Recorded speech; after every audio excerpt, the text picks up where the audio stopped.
Olá, boa noite, queridos irmãos, a graça e a paz do Senhor Jesus, amém? Nós estamos aqui hoje com um cenário diferente. Repara você que eu estou em pé, diferentemente dos demais dias, e nós já estamos aqui no púlpito, como se estivéssemos profetizando que em breve estaremos juntos ministrando a palavra do Senhor para vocês aqui no templo, amém? Enquanto isso não acontece, nós já vamos ministrar em pé aqui no púlpito. E hoje, não diferente dos demais primeiros domingos, nós vamos então celebrar a nossa Santa Ceia. Eu espero que você já esteja com seus elementos apostos, porque assim que nós terminarmos a palavra, nós vamos então orar consagrando os elementos e vamos celebrar a nossa ceia, a comunhão com o nosso Senhor Jesus Cristo de Nazaré. Amém? Vamos lá? Vamos começar então a nossa reunião mais uma vez, mais um dia maravilhoso, esse domingo espetacular que o nosso Deus nos deu, né? O fato de estarmos aqui já é um motivo de estarmos o tempo inteiro agradecendo ao nosso Deus, e por isso eu quero convidar você para poder entender juntamente comigo a importância, aliás, quais são os 3 dias mais importantes da nossa vida.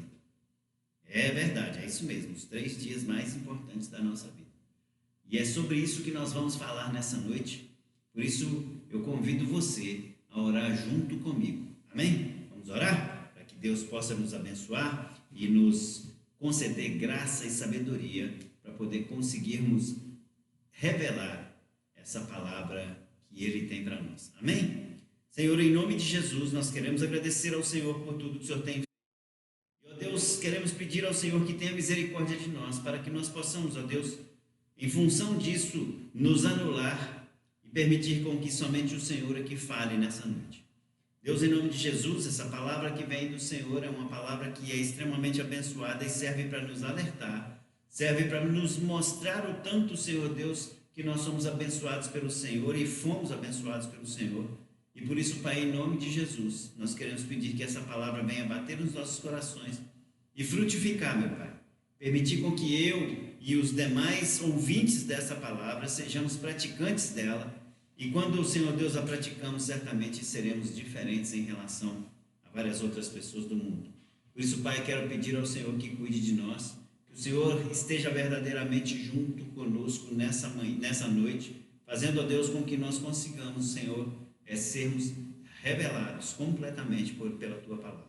Seja o Senhor dessa noite, Senhor Deus, que o Senhor possa verdadeiramente estar conosco em nossos lares, todos os lares que nesse momento estão em comunhão com o Senhor. Eu peço ao Senhor que abençoe um por um, retirando, Senhor Deus, toda falta de atenção e colocando muito foco, muita atenção na Tua palavra. E é o que nós te pedimos em nome de Jesus. E todos aí digam amém. Glória a Deus. Convido você, se tiver condição aí na sua casa, abra sua Bíblia comigo em Mateus capítulo 12. Mateus capítulo 12, verso 40.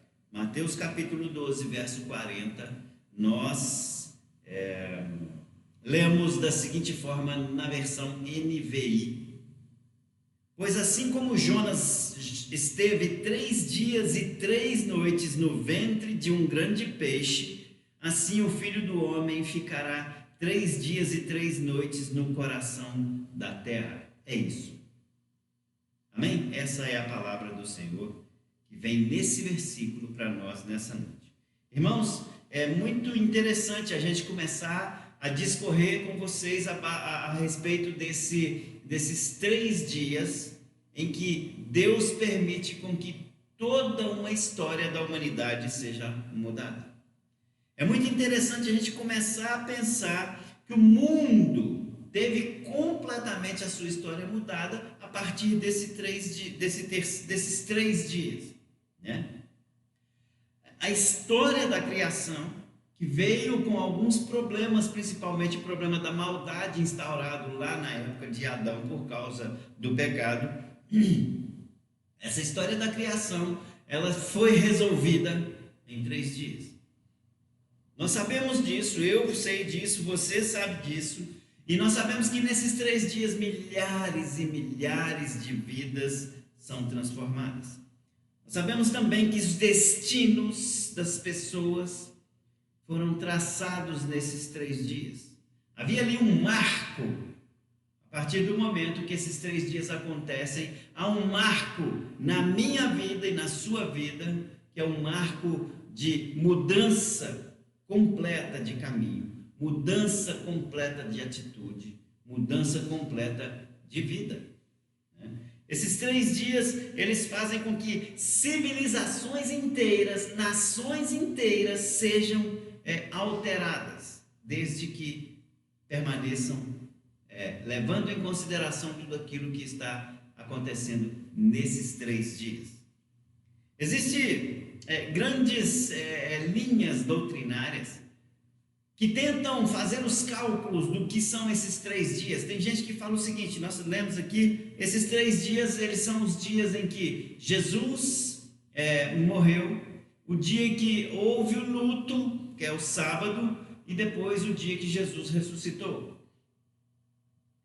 Existem linhas doutrinárias que falam que Jesus, na verdade, morreu numa quinta-feira. E essa quinta-feira, então, conta-se 3, de acordo com o que está aqui em Mateus, capítulo 12, verso 40. Você começa a contar uma noite, a noite de quinta para sexta, depois outra noite de sexta para sábado, e a terceira noite de sábado para domingo. E os dias, um dia inteiro na sexta-feira, um dia inteiro no sábado e um dia no domingo. Mas eu queria dizer para você que isso não é importante para nós. Não, em momento algum isso é importante. Existe uma outra linha doutrinária que tenta mostrar e calcular, falando que existe, na época, os judeus eles não usavam o calendário ocidental, e sim o calendário judaico deles lá, que tinha os dias incluídos com as noites. Então eles contavam assim: olha, quinta-feira à noite, mais a sexta-feira, dia inteiro, até a hora que entardecer, era um dia. Depois, sexta-feira à noite, mais sábado até a hora do entardecer, segundo dia. E depois, sábado à noite, mais domingo até na hora do entardecer, terceiro dia. É assim que eles contavam naquela época. Então, independente disso ou não, a gente vai trabalhar aqui, em vez de ficar falando sexta-feira, quinta-feira, sábado, domingo, não, nós vamos falar primeiro dia, segundo dia e terceiro dia. Trabalhamos então com o primeiro dia onde Jesus Cristo, o Salvador do mundo, foi entregue nas mãos de Pilatos. E ali ele foi humilhado, ali ele ficou calado o tempo inteiro. Ele foi torturado quando o pessoal botou nele aquela espinha, a coroa de espinhos. Ele foi abandonado pelo povo.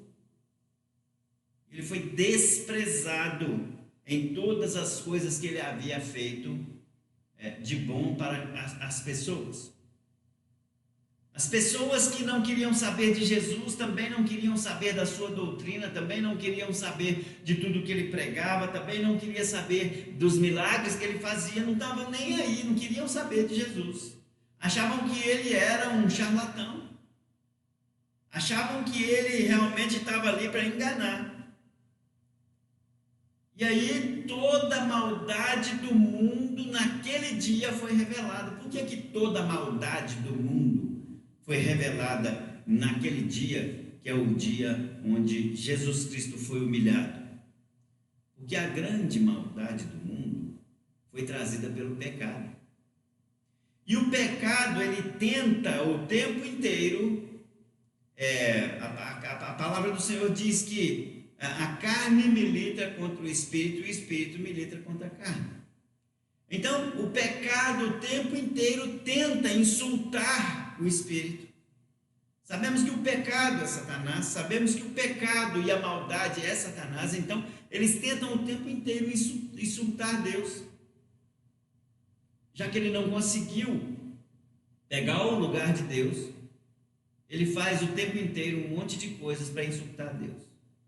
Só que nesse aspecto aqui, naquele primeiro dia, toda a maldade é revelada porque acontece que as pessoas não sabiam que aquele Jesus que estava sendo humilhado, aquele Jesus que estava sendo maltratado, eles não sabiam que ele era Deus. Pelo menos não aceitavam que ele era Deus. Os seus sabiam, mas os outros não aceitavam isso. O fato deles não aceitarem que ele era Deus fazia com que Satanás naquele momento tivesse um momento de vitória. Satanás achava que daquela forma ali, Jesus sendo humilhado, é como se ele falasse assim: não, agora eu consegui arrebentar com ele, agora eu consegui fazer ele passar vergonha. Mas o plano de Deus era muito diferente de tudo aquilo. E aquele primeiro dia, na verdade, se refere não só a Jesus Cristo, mas a todas as pessoas que aceitam Jesus. Porque existem pessoas na nossa vida que às vezes nos maltratam. Existem pessoas na nossa vida que um dia vai chegar e vai nos machucar, vai nos ferir, vai nos humilhar, vai fazer com que nós sejamos, nos sintamos derrotados. Jesus Cristo não se sentia derrotado. Ele era Deus, ele sabia o que estava acontecendo. Mas nós, na figura humana, quando nós passamos por dias de humilhação, quando nós passamos por dias onde as pessoas vão nos abandonando, nos desprezando, as pessoas vão nos torturando de uma forma ou de outra, quando a gente passa por esses dias, a gente se sente extremamente fraco. Como que a gente responde quando as pessoas nos machucam e nos maltratam? A gente, na verdade, a carne fala que nós deveríamos nos vingar dessas pessoas. A vingança para nós deveria ser a melhor coisa para nós. No entanto, quando a gente está agindo segundo Jesus Cristo agiu, afinal de contas, naquele dia lá com Pilatos, ele podia simplesmente pensar, não precisava nem dele estralar o dedo, não. Ele podia simplesmente pensar e todo mundo ali virava pó. Isso era uma demonstração enorme do poder de Jesus Cristo, que estava muito acima do poder e da autoridade de Pilatos. Tanto é que ele falou para Pilatos assim: olha, você só tem autoridade sobre mim, mas você tem autoridade porque do céu essa autoridade foi te dada. Mas Jesus Cristo, ele podia simplesmente pensar e tudo aquilo ali virava pó. E ele não fez. Irmão, se eu e se você passamos por humilhações, passamos por tristezas, passamos às vezes por torturas das pessoas, ao invés da gente se vingar, ao invés da gente ficar o tempo inteiro maquinando o mal, para não sermos iguais àquelas pessoas, nós temos que agir igual a Jesus Cristo. Simplesmente deixar com que as coisas aconteçam, colocar toda essa humilhação e os nossos inimigos nas mãos de Jesus. Nesse caso, a gente pode obedecer aquilo que está lá escrito em Romanos, capítulo 12, versículo 21. Romanos, capítulo 12, versículo 21. Quer ver o que está escrito? Muitas vezes a gente fica ali querendo, eu vou maquinar, se tivesse sido comigo, eu tinha feito isso, eu tinha batido no fulano, dava nele um soco na cara e fazia isso e acontecia e tal. Mas não é assim que Jesus Cristo agia. Jesus Cristo, se ele quisesse invocar nos braços dele a maior força do mundo, ele poderia simplesmente dar um soco na cabeça daquele Pilatos lá e acabava com ele, mas não, em momento algum. Ele tinha que passar por aquilo. Mas ele tinha que passar por aquilo, não é porque ele queria só não, irmão. É para cumprir a palavra do Senhor, para que ele pudesse perdoar o meu e o seu pecado, limpar o meu e o seu pecado. Jesus Cristo se fez carne, veio, habitou no mundo, fez tudo aquilo para que as pessoas pudessem entender que aquele ali não era um Jesus homem, mas sim um Jesus Deus. E aí automaticamente ele suporta todas essas coisas em prol do meu e do seu pecado. Quando essas coisas acontecem naquele primeiro dia, eu quero dizer para você que eu e você também temos dias de humilhação na nossa vida. Quantas e quantas vezes aí, se eu me sentar com vocês, eu vou contar para vocês histórias que vocês vão falar, puxa vida, mas você foi muito humilhado. Sim. Sim. E quantas vezes, se você sentar comigo, você vai dizer para mim assim, olha, puxa vida, você também foi muito humilhado. Mas como é que nós suportamos essa humilhação? Por nós mesmos? Não. Assim como Jesus Cristo teve um dia onde tudo isso aconteceu na vida dele, na minha vida e na sua vida, também tem um dia que acontecem essas humilhações. E por causa disso nós devemos agir, segundo o que está em Romanos capítulo 12, verso 21, que diz o seguinte: não se deixem vencer pelo mal, mas vençam o mal com o bem. Jesus Cristo estava sendo muito maltratado, humilhado, escorraçado. No entanto, para fazer o bem, para aqueles que acreditavam nele como Deus, ele suportou tudo aquilo. Irmão, se eu e você estivermos passando por algum momento de humilhação, não vamos fazer da mesma forma, não vamos nos vingar da mesma forma, não vamos oferecer aquela lei do olho por olho, dente por dente, não, jamais. Nós temos que fazer, simplesmente fazer o bem, esquecer que não precisamos fazer o mal. Aliás, nos lembrar que não precisamos fazer o mal. Meu querido e minha querida, as pessoas olhavam para Jesus e viam ele como um perturbador naquele primeiro dia. Um louco, um charlatão. As pessoas que conheciam Jesus sabiam quem realmente ele era. E olhavam aquilo tudo que ele estava passando e pensavam assim, gente, aquilo ali é injustiça que estão fazendo com o nosso mestre. Mas as pessoas que não o conheciam simplesmente o encaravam como um trapaceiro, charlatão, mentiroso, mago, porque fazia todas essas coisas. Teve um lá que falou que ainda fazia em nome de Beelzebul. Irmãos, quantas e quantas são as vezes que as pessoas olham para mim e para você e duvidam da nossa índole? Já teve dias que as pessoas olhavam para mim e para você e falavam, isso aí não dá em nada, isso aí é um mentiroso, isso aí está falando que vai fazer isso, mas não faz nada, isso aí não passa de uma pessoa que fala mentira. As pessoas, tivemos pessoas que acreditavam em Jesus, assim como eu e você temos pessoas que acreditam em nós, que dão crédito para a nossa forma de viver, que acham bacana o jeito da gente seguir Jesus. Mas também tem pessoas, irmãos, que eles viram para nós e tentam nos humilhar, chama você de louco, chama você de bobo porque você não está fazendo as coisas do mundo. Falam que você o tempo inteiro está ali, mas você está, na verdade, enganando. Porque você na igreja é de um jeito, em casa você é de outro, no serviço você é de outro. Aí as pessoas falam, olha lá, isso fala de Jesus Cristo, mas na hora de agir não age igual a Jesus Cristo. Tem pessoas que fazem isso, irmão. Eles esquecem de cuidar da vida deles e ficam o tempo inteiro vigiando a sua para ver como é que você está agindo. Se você está agindo com o testemunho de Jesus Cristo ou se não.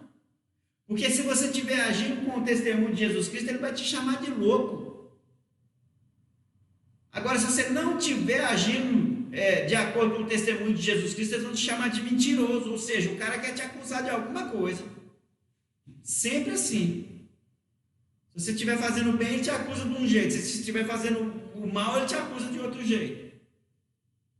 Então, irmãos, tem pessoas que passam pela nossa vida que, na verdade, o que eles querem é vigiar o nosso testemunho. Qualquer coisa que você fizer vai incomodá-los. Aquele primeiro dia do sofrimento de Jesus foi dessa forma, assim como acontece comigo e com você. Jesus Cristo, naquele dia, ele carregava o pecado de todos nós. Ele sofria, porque o pecado do homem é algo que faz um Deus sofrer. Ah, mas Deus não sofre. Ele, na figura de homem, sofreu para pagar os meus e os seus pecados. Ele fez isso porque ele se ofereceu no meu lugar e no seu lugar, porque ele sabia que nós, se tivéssemos que fazer isso, talvez não teríamos coragem. E por causa disso, ele deu uma moeda para aquilo ali. A moeda que ele deu nada mais foi do que o sangue dele, que verteu na cruz, por mim, por você, pelo meu pecado, pelo seu pecado, pelas minhas transgressões, pelas suas transgressões. Mas quando aquele sangue verteu na cruz, irmão, e que ele deu o último suspiro, que eles colocaram a lança nele para poder tentar fazer mais alguma coisa, só saiu água, significa que a última gota de sangue ali naquele primeiro dia já tinha sido derramada. E ali ele deu o seu último suspiro. Quando ele dá o último suspiro, houve um rebuliço naquele lugar. Quando ele dá o último suspiro, as coisas começam a acontecer. E aí sim, as pessoas que tanto criticavam ele, muitas delas, outras não, outras estavam nem aí, mas algumas delas começavam a falar: olha, realmente ele era diferente. Realmente, por causa da morte dele, está acontecendo isso. Tanto, irmão, que os guardas brigaram para poder ficar com as vestes de Jesus. Por que será? Fizeram e aconteceram com ele, humilharam, bateram, escorraçaram, fizeram sofrer, fizeram carregar a cruz pesada, colocaram na cruz, crucificaram, mas eles mesmos nem sabiam o que na verdade estava acontecendo, porque estavam cumprindo ordens de Herodes, cumprindo ordens de Pilatos, que soltou Barrabás e botou Jesus no lugar. Mas na verdade eles tinham que cumprir aquilo ali, e ao cumprir aquilo ali, depois que Jesus Cristo dá o seu último suspiro, eles começaram a entender: realmente ele era inocente. Mas aí, irmão, aquele sangue que havia sido derramado, a última gota, também serviria para essas pessoas, se quisessem crer, se quisessem entender que ele era o Deus salvador da vida, inclusive deles. Mas tudo isso, infelizmente, mudou pouco o cenário daquelas pessoas. Muitos desconfiaram: olha, realmente ele era Deus. Outros não perceberam. E aquele primeiro dia se foi. Desceram o nosso Jesus Cristo da cruz e levaram então para a sepultura. Sepultura que José de Arimateia havia comprado para pessoas de um tamanho menor do que o de Jesus. E aí nessa sepultura eles viram que Jesus ele era um pouquinho maior, ele ia ficar com as pernas encolhidas. Chegaram lá e fizeram mais um espaço para poder caber Jesus. E colocaram Jesus ali. Entra então o segundo dia. O que é o segundo dia depois do primeiro? O que é o segundo dia depois da morte de Jesus, nada mais é do que um dia de luto. Sim, irmão, um dia de luto.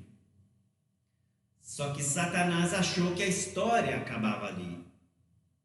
E aí eu te pergunto, num dia de luto, a história acaba daquele jeito?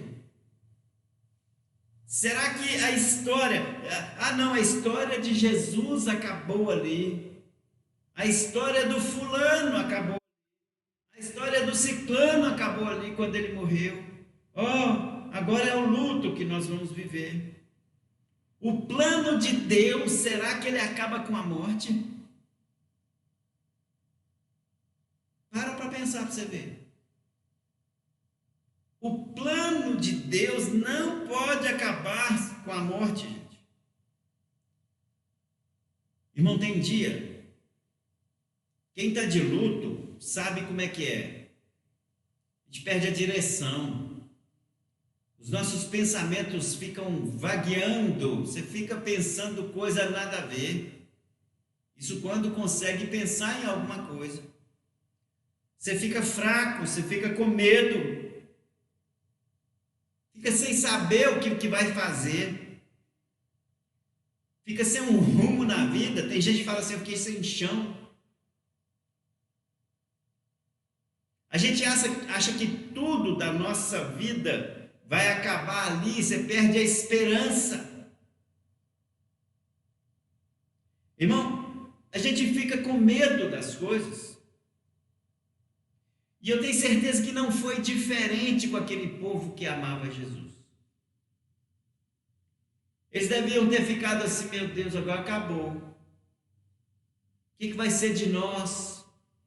Perseguiram o nosso mestre, que era inocente. Imagina a gente que não é nem mestre. Como é que vão fazer com a gente?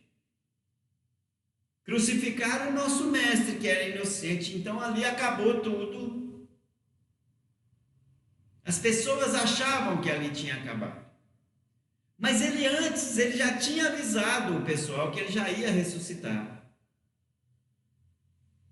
E ali algumas poucas pessoas já sabiam da ressurreição de Jesus. Só que o dia ainda era sábado. Um dia de muita tristeza porque as pessoas perderam aquele que eles andavam com ele já há mais de 3 anos. Aquele que tinha intimidade de passar dias e noites juntos, em comunhão. Aqueles discípulos estavam se sentindo sem chão.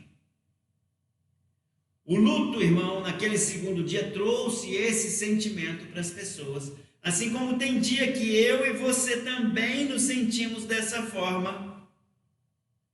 Assim como eu e você também ficamos às vezes paralisados, achando que a morte do fulano, do ciclano, do Bertrano, meu parente, não ia me deixar mais viver. Mas, irmão, pare e pensa. Eu fiz aqui uma pergunta e agora eu começo a responder. Será que o plano de Deus acaba em morte? Muito pelo contrário. O plano de Deus começa após a morte. Qual morte, irmão? A de Jesus. O plano de Deus começou ali, quando ele vem para mim e para você e fala, olha, se você crê nesse Jesus, se você confessa que ele é o seu Salvador, se você sabe que o sangue dele foi derramado por mim e por você, automaticamente você então está aceitando que Jesus é o seu Senhor. E se Jesus ressuscita, você que estava morto nos seus delitos e pecados, também. A Bíblia fala que Deus é eterno porque ele não tem início nem fim. Nós somos imortais porque nós temos início, mas não teremos fim se nós acreditarmos em Jesus Cristo. Assumirmos para a nossa vida que o sangue dele foi derramado para me curar, para me limpar dos pecados, para acabar com todas as coisas de ruim que eu faço na vida. Ora, se nós estávamos mortos nos nossos delitos e pecados, quando a gente aceita Jesus Cristo, então automaticamente nós estamos então fazendo o quê? Vivendo. Só que Paulo, ele disse de uma forma bastante clara, nós estamos vivendo não para nós, ele fala assim, olha, eu vivo não mais em mim, mas é Cristo que vive em mim. Quando ele fala, já não vivo eu mais em mim, quem vive é Cristo, ele está assumindo para si uma vida após a morte de pecado. Porque ele assumiu Jesus Cristo. O luto, ele é sofrimento para quem não quer a ressurreição depois da morte. Mas quem entende o que é a ressurreição após a morte, sabe que não se deve sofrer com o luto. Porque, na verdade, esse luto, ele há de se transformar em vida eterna para as pessoas.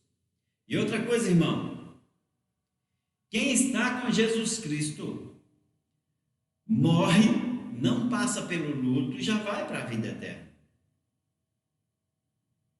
Quem fica no luto somos nós aqui, porque a pessoa que morreu não tem luto para ele, não. O luto é meu, é seu, que somos parentes daquela pessoa que morreu. Então a nossa tendência é sofrer. Mas se eu e você conhecemos o caminho que existe após a morte, e sabemos que as pessoas que estão conosco foram para Deus, automaticamente esse luto ele não traz para mim e para você tristeza, nem dor, nem angústia, nem medo, nem sofrimento, nem falta de esperança, muito pelo contrário, ele traz alegria, porque aquela pessoa está nos braços do Senhor, e automaticamente, quando eu morrer, também irei para lá.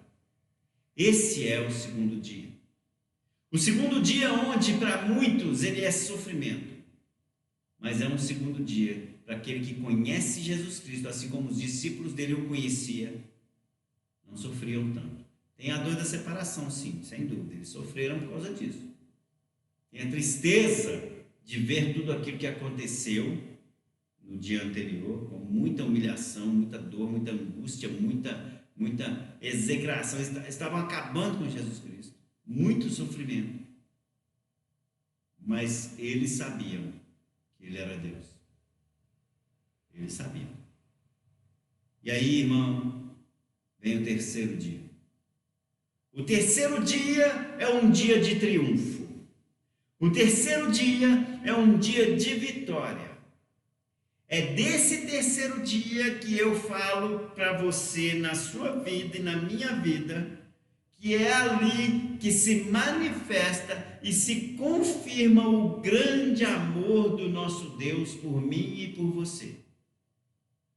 É nesse terceiro dia que se acende em mim e em você uma grande esperança, onde eu morto, ressuscitei com Jesus Cristo, tenho a esperança da vida eterna. E a esperança da vida eterna, irmão, é uma das melhores coisas que nós podemos ter na nossa vida. Porque a esperança da vida eterna, ela garante para mim e para você, que nós iremos encontrar com o nosso Salvador nas alturas. A vida eterna, a esperança da vida eterna, faz com que eu e que você comecemos a pensar e a agir aqui nessa vida, de forma que aqui a gente passa a ser chamado cidadão do céu, e lá em cima a gente confirma indo para o céu. O terceiro dia, então, para mim e para você é um dia de glória, um dia de triunfo, um dia onde o túmulo ficou vazio, o túmulo que abrigaria uma carne que teoricamente iria apodrecer, o túmulo que abrigaria uma carne que teoricamente ia dar um mau cheiro, aquele túmulo ele ficou vazio, nem isso mais aconteceria, porque a carne do Senhor Jesus Cristo foi juntamente com ele glorificada e ele foi assunto aos céus. Se eu e você assumimos isso para a nossa vida, a palavra do Senhor fala que a terra há de dar conta de todas as nossas carnes, vamos dizer assim, todos os corpos, em cada fio de cabelo. E nós seremos assuntos também ao céu, com o corpo glorificado. Aí vem aquela pergunta das pessoas que não creem, que eu e que você também podemos ressuscitar. Vivo? Como ele pode estar vivo? Como você pode garantir que o Wilson que morreu está vivo? Como você pode garantir que a dona Madalena, agora mãe do Wilson, está viva? Como você pode garantir que o seu Oswaldo, pai do Wilson, está vivo? Irmão, a gente garante pelas coisas que você escuta e pela verdade que você conhece. Se aquela boca confessou o Senhor Jesus como Salvador da vida deles, e eles creram verdadeiramente, se arrependeram verdadeiramente, a palavra do Senhor, que é a verdade, ela não mente e é fiel, garante para mim que aquela pessoa não morreu e faz parte da vida eterna com Deus. Irmão, esse terceiro dia é um terceiro dia que fala que é o dia de glória. Depois de termos passado um primeiro dia de humilhação, muitas pessoas nos humilham. Depois de termos passado um segundo dia de muita tristeza, dor, às vezes até sem esperança, fraco, com medo,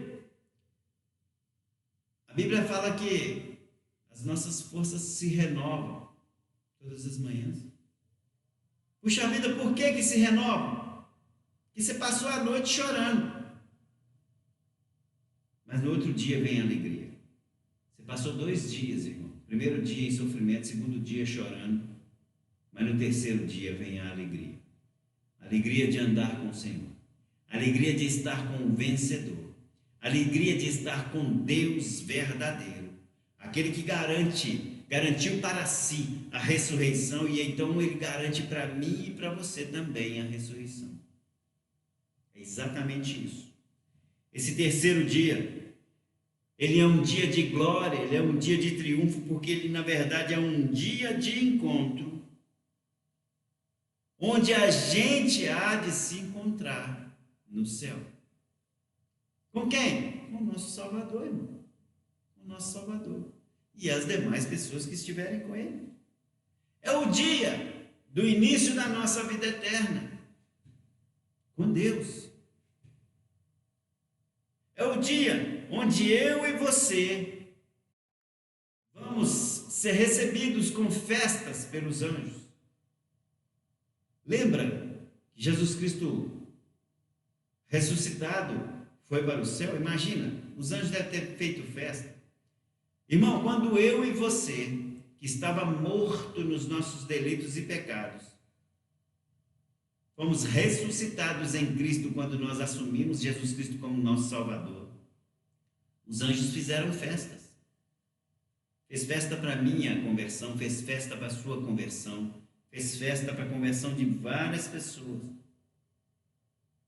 Se Jesus Cristo voltou ao céu com o dever cumprido do plano de Deus, o plano de restauração de Deus cumprido, será ainda a conclusão desse plano de restauração quando eu e você também chegarmos no céu.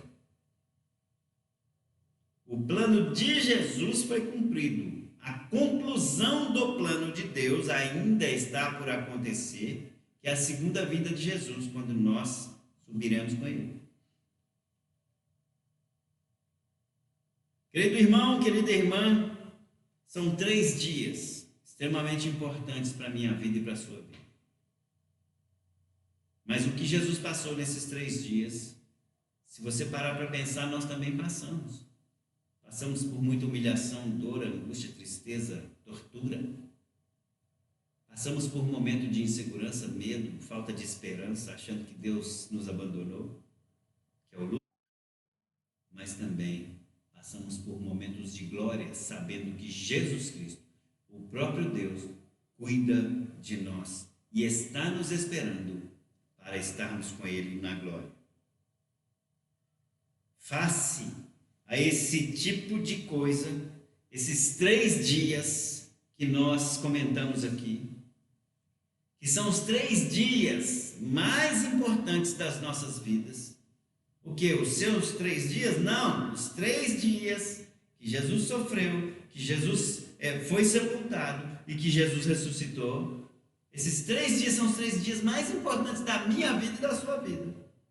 Porque por causa desses 3 dias é que eu e você somos chamados de cidadãos do reino dos céus. Agora, somos realmente cidadãos do reino dos céus? O que nós temos feito para realmente mostrarmos que somos cidadãos do reino dos céus? Hoje eu estava conversando um pouquinho com a pastora Sandra sobre algo que a gente estava falando sobre as visões que as pessoas têm da gente. São 3 tipos de visões. 3 tipos. 3 tipos. A primeira visão é a visão que você tem de você mesmo. Às vezes você acha que você não é nada. Você está em Jesus Cristo. Você é um crente maduro. Você é um crente praticante da palavra. E às vezes você acha que você não consegue fazer nada. Às vezes você acha que você está sendo um crentezinho muito comum. Às vezes você acha que famoso era Abraão, Noé, Jacó. Às vezes você acha que é Isaac, um famosão, e você não se sente aquele, eu sou um crente. Irmão, se você tem essa visão de você, comece a te olhar de forma diferente. Porque um cidadão do céu, ele é diferente do cidadão comum do mundo. Um cidadão do céu, ele não age segundo a sua própria vontade, mas sim segundo a vontade do Espírito Santo de Deus. Um cidadão do céu, quando ele age segundo a vontade do Espírito Santo de Deus, ele faz algo extremamente importante, espetacular, sensacional em relação a qualquer outra ação de pessoas do mundo. Comece a te ver dessa forma. Comece a se identificar como um cidadão do céu e você vai ver que as suas ações são ações que são diferenciadas. São ações que fazem a diferença na vida das pessoas. Você ouve a voz de Deus e você age. O segundo tipo de visão que a gente vê é qual é a visão que as pessoas têm de mim e de você. Se somos crentes maduros, se agimos segundo a palavra do Senhor, se ouvimos a voz de Deus, quando você agir em prol de uma vida qualquer, as pessoas vão te chamar de anjo. Sabe por quê? Porque quando você age fazendo as coisas que são os atributos do céu, você vai chegar para ajudar em muito a vida das pessoas. Tem gente que olha para você, você é uma pessoa muito comum. Eu vou dar um exemplo aqui, por exemplo, a Zilpa. Zilpa, ela movimenta céus e terra para poder ajudar pessoas. Mas ela faz isso com uma naturalidade comum e às vezes ela nem se sente uma pessoa assim, eu vou ajudar fulano, faz isso dessa forma e boa, vai lá. Pega colchão, leva na casa dos outros. Pega fogão, leva na casa dos outros. Cesta básica, leva na casa dos outros. Roupa aqui, leva para lá, traz para o bazar. E ela vai fazendo essas coisas, mas de uma forma assim, extremamente natural. Para ela, sem denotar nenhum esforço. Mas a pessoa que recebe isso da mão dela não enxerga a Zilpa de forma natural, e sim de forma espiritual. Nosso Deus, aquela senhora, aquela é um anjo que apareceu aqui em casa no momento de maior necessidade. Deus mandou aquela dona aqui e transformou a minha vida. Desde quando ela veio para cá, não estou mais passando necessidade, porque o que ela trouxe foi para me ajudar e me transformar. Tá vendo? Então, às vezes, a Zilpa, na visão dela, ela se acha uma pessoa muito comum. Já aquela outra pessoa que foi ajudada pela Zilpa, ela tem uma visão diferenciada. Para ela, a Zilpa é do céu. Agora, qual é a visão que Deus tem da Zilpa? A visão que Deus tem da Zilpa nesse caso é de uma pessoa obediente, que está o tempo inteiro obedecendo a palavra do Senhor, que age de acordo com as coisas que manda o Espírito Santo de Deus. E uma das coisas que o Espírito Santo de Deus pede para que a gente faça é que a gente ajude as pessoas, que a gente possa o tempo inteiro fazer com que as pessoas tenham suas necessidades supridas, porque ali se mostra a presença e o testemunho de Jesus Cristo. E quando Deus vê a Zilpa fazendo esse tipo de coisa, a visão de Deus para a Zilpa é: eis aí a minha filha amada, em quem eu me comprazo. Então porque 3 dias extremamente importantes aconteceram há 2000 anos atrás. Nesses 3 dias, a visão das pessoas, a visão da gente mesmo e a visão de Deus faz com que tudo seja diferente na nossa vida. Fique com essa palavra. Tente entender e buscar que esses 3 melhores dias que aconteceram na sua vida tem que realmente surtir efeito para você. E que você consiga entender que a sua identidade é ser cidadão do reino dos céus. E pelo fato de você ser cidadão do reino dos céus, as pessoas que são ajudadas por você, elas vão te olhar como se fosse um anjo. E outra coisa, como é que Deus te vê? Como aquele que realmente faz parte do reino dos céus. Guarde isso com você. Não se esqueça disso. É o que eu quero colocar no seu coração nessa noite. Porque a revelação de Deus para mim e para você é que os 3 mais importantes dias das nossas vidas aconteceram lá na crucificação do Senhor Jesus. Amém? Fique com essa palavra em nome de Jesus. E agora eu quero dar início à celebração da Santa Ceia com você. Preparei os seus elementos. Vá comigo para 1 Coríntios capítulo 11, versículo 26 até o 29. E nós vamos então preparar a nossa Santa Ceia. Amém? Espero que você já esteja com tudo pronto aí. Tome aí nas mãos o seu elemento pão e o seu elemento vinho. E aí então nós vamos orar consagrando os elementos da Santa Ceia. Amém? Deus, em nome de Jesus Cristo, eu quero agradecer ao Senhor por todas as oportunidades que o Senhor nos dá de aprender cada dia mais do Senhor. A Tua palavra vem revelar cada dia mais e confirmar nos nossos corações que estamos no caminho certo e que a melhor decisão que nós poderíamos ter tomado, Senhor, nós tomamos, que foi quando nós aceitamos o Seu Filho como nosso legítimo Salvador. Que foi quando nós verdadeiramente, Senhor Deus, queríamos que Ele fosse aquele que nos ensinasse o verdadeiro caminho, o caminho da verdade, o caminho da vida. E, Senhor Deus, que Ele pudesse ser a água que mata a nossa sede espiritual. Por isso, Pai, em nome de Jesus Cristo, agradecemos ao Senhor. Assim como também obedecemos a palavra do nosso Senhor Jesus Cristo, quando nos pediu que tivéssemos comunhão com Ele todos os dias, até que Ele voltasse. Por isso, Senhor Deus, em nome de Jesus, nós consagramos aqui agora, Senhor Deus, o elemento pão e o elemento vinho, para que, Senhor Deus, estejamos verdadeiramente em comunhão com Jesus Cristo.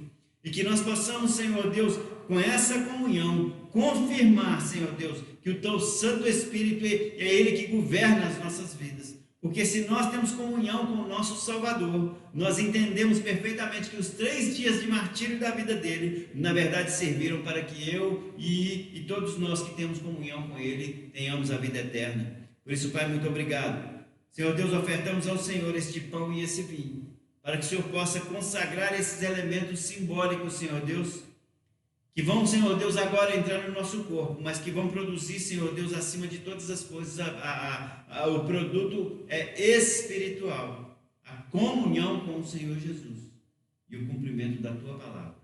Recebe, Senhor Deus, esses elementos, é o que nós te pedimos, em nome de Jesus. Amém. Glória a Deus. Então, de acordo com a palavra do Senhor, em 1 Coríntios capítulo 11, versículo 26 até o 29, a palavra do Senhor nos diz da seguinte forma: porque sempre que comerem deste pão e beberem deste cálice, vocês anunciam a morte do Senhor até que venha. Portanto, todo aquele que comer o pão ou beber o cálice do Senhor indignamente será culpado de pecar contra o corpo e o sangue do Senhor. Examine-se cada um a si mesmo, e então coma o pão e beba o cálice. Pois quem come e bebe sem discernir o corpo do Senhor, come e bebe para a sua própria condenação. Irmão, lembre-se que a comunhão com Jesus Cristo é algo que faz com que eu e você também confirmemos que somos do Senhor, que andamos segundo o Senhor, que obedecemos a palavra do Senhor, que acreditamos em tudo que o Senhor Jesus Cristo fez e pregou para nós. E por isso nós somos povo de Cristo. Ele é o cabeça da nossa vida e nós os membros do povo. Continuamos na nossa Santa Ceia, versículo 23. A palavra do Senhor nos diz da seguinte forma: pois recebi do Senhor o que também lhes entreguei, que o Senhor Jesus, na noite em que foi traído, tomou o pão e, tendo dado graças, o partiu. E disse: isto é o meu corpo que é dado por vós. Façam isso em memória de mim. Irmãos, comamos o pão em nome de Jesus.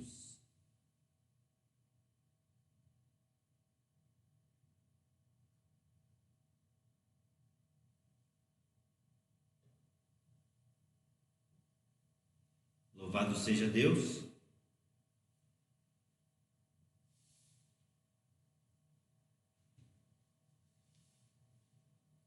Glorificado seja o nome do Senhor. Continuando, irmão, versículo 25. Da mesma forma, depois da ceia, ele tomou o cálice e disse: este cálice é a nova aliança do meu sangue. Façam isso sempre que beberem, em memória de mim. Irmãos, bebamos o cálice do Senhor.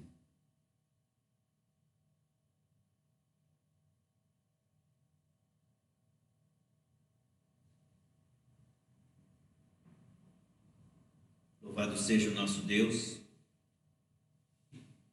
Convido a você agora a gente orar. Eu sei que a sua casa está cheia de seus parentes aí. Então, lembre-se que essa comunhão é exatamente a comunhão que o Senhor Jesus Cristo quer. Comunhão dos irmãos, comunhão da família, comunhão de todos aqueles que verdadeiramente estão no caminho do Senhor. Por isso agora fechemos os nossos olhos e vamos orar ao nosso Deus. Deus, em nome de Jesus, eu quero agradecer ao Senhor por tão rica oportunidade de fazer algo que o mundo jamais entenderá. Mas nós entendemos porque nós temos verdadeiramente o Teu Santo Espírito e é Ele que revela que essa é a melhor forma de estarmos em comunhão com o Senhor Jesus. Por isso, Pai, em nome de Jesus, muito obrigado. Continua, Senhor Deus, nos dando essa oportunidade de fazer isso todo tempo, em todo lugar, para que, Senhor Deus, nós possamos, Senhor Deus, continuar obedecendo a Tua palavra, estando nós em comunhão com o Senhor Jesus e aguardando ansiosamente até que Ele venha. Nos dê, Senhor Deus, esperança, nos dê, Senhor Deus, paciência, nos dê, Senhor Deus, perseverança e, acima de todas as coisas, aumente a nossa fé, para que nós possamos, ó Deus, em função de todas as coisas que têm acontecido nesse mundo, para que nós possamos verdadeiramente entender que o Senhor é que domina todas as coisas. Por isso, o domínio da nossa vida nós já passamos para o Senhor. E queremos todos os dias ouvir a voz do Teu Santo Espírito, dizendo que nós devemos fazer certas coisas, não devemos fazer certas coisas. Que nós possamos, Senhor Deus, ouvir a voz do Teu Santo Espírito, falando para nós que nós devemos, acima de todas as coisas, agir como cidadãos dos céus. Pai, muito obrigado. Cuida de nós nessa noite. Cuida, Senhor Deus, da nossa semana que está entrando. E é o que nós te pedimos em nome de Jesus Cristo. Amém, amém e amém. Glória a Deus. Que Deus abençoe cada um de vocês. Que Deus seja com cada um de vocês. Que Deus abençoe a sua semana. Não se esqueça de todos os dias fazer o seu devocional. Entre em contato com Deus. Busque intimidade com Deus. Vá para Deus e fale: Deus, eu estou aqui. E aí, em nome de Jesus Cristo, as coisas vão de acontecer. Amém? Que Deus abençoe você, a sua semana, a sua família e a sua casa, em nome de Jesus.